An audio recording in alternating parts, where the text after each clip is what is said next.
नमस्ते। आज हम उस डरावनी कहानी के तीसरे हिस्से की बात करने वाले हैं, जहां एक इंसान का डर अब सबका बनने जा रहा है। चलिए देखते हैं कि ये खौफनाक इन्फेक्शन फैलता कैसे है। कहानी की शुरुआत होती है इस एक आवाज से। ये कोई मामूली आवाज नहीं है, ये वो आवाज है जो सीधे जहन में उतरती है और यहीं से सारे डर की शुरुआत होती है। तो ये सब शुरू कहाँ से हुआ था? अगर आपने पहले के पार्ट्स देखे हैं तो याद होगा कि इस पूरे डर की जड़ें एक रहस्यमयी आवाज और आईने में दिखने वाली एक परछाई से जुड़ी हैं। देखिए, पहले पार्ट में नेहा हर रात ठीक 12:30 बजे अपने दिमाग में एक आवाज सुनती थी। दूसरे पार्ट तक आते आते वो आवाज आईने में एक परछाई की शक्ल लेने लगी और अब तीसरे हिस्से में ये डर सिर्फ नेहा तक नहीं रहा, बल्कि उससे निकलकर दूसरों को अपनी गिरफ्त में ले रहा है। तो साफ है, ये खतरा लगातार बढ़ रहा है और अब ये अपनी सारी हदें पार कर रहा है। और ठीक यहीं से कहानी में एक ऐसा ट्विस्ट आता है जहां से वापसी मुमकिन नहीं। ये वो लम्हा है जब नेहा का पर्सनल डर पब्लिक हो जाता है। सब कुछ बिल्कुल नॉर्मल था। एक आम सी रात, नेहा ने अपने कुछ दोस्तों को अपने फ्लैट पर बुलाया। हंसी मजाक चल रहा था और किसी को अंदाजा तक नहीं था कि कोई साया उन्हें देख रहा है और सही वक्त का इंतजार कर रहा है। और फिर घड़ी ने 12:30 बजाए। ये वक्त अब इस कहानी में एक खतरनाक ट्रिगर बन चुका है। जैसे ही ये टाइम होता है, अजीबोगरीब चीजें शुरू हो जाती हैं। वही आवाज फिर गूंजी, लेकिन इस बार एक बहुत बड़ा फर्क था। इस बार ये आवाज सिर्फ नेहा ने नहीं सुनी, बल्कि उसके सभी दोस्तों ने सुनी। और बस इसी एक पल ने ये साबित कर दिया कि नेहा का डर कोई वहम नहीं, बल्कि एक हकीकत है। और जैसे ही आवाज आई, कमरे में हंगामा मच गया। अचानक एक साथ सबके मोबाइल की स्क्रीन ऑन हो गई। उन पर एक अजीब सा मैसेज चमकने लगा और इससे पहले कि कोई कुछ समझ पाता, कमरे के दरवाजे जोर से बंद हो गए। वो सब के सब अंदर फंस गए थे। सोचिए जरा, आपके फोन पर ये मैसेज आए, अब मैं तुम्हें भी देख सकता हूं। ये सिर्फ एक मैसेज नहीं था, ये एक ऐलान था कि अब खेल के नियम बदल चुके हैं। अब निशाना सिर्फ एक नहीं है।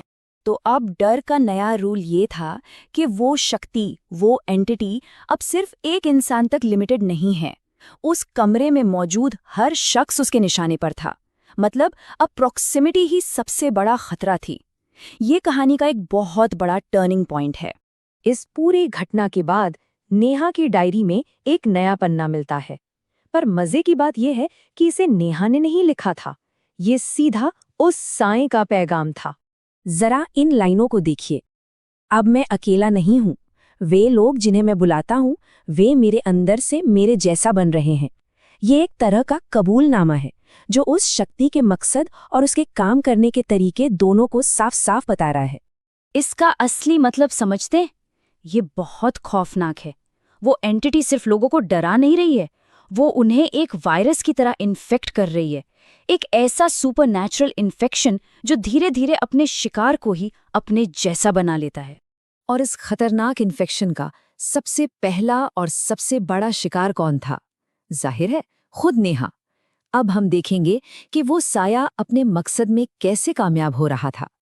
अब ये डर नेहा के दोस्तों या उसके कमरे तक ही नहीं रुका।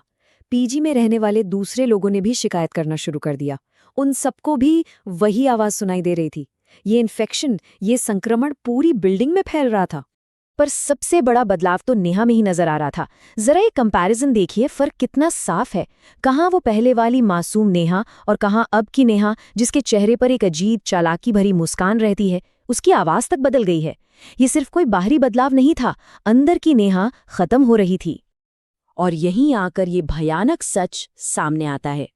अब नेहा अपनी आवाज का इस्तेमाल नहीं कर रही थी, बल्कि वो एंटिटी नेहा को एक मोहरे की तरह इस्तेमाल कर रही थी, नए शिकारों को फंसाने के लिए।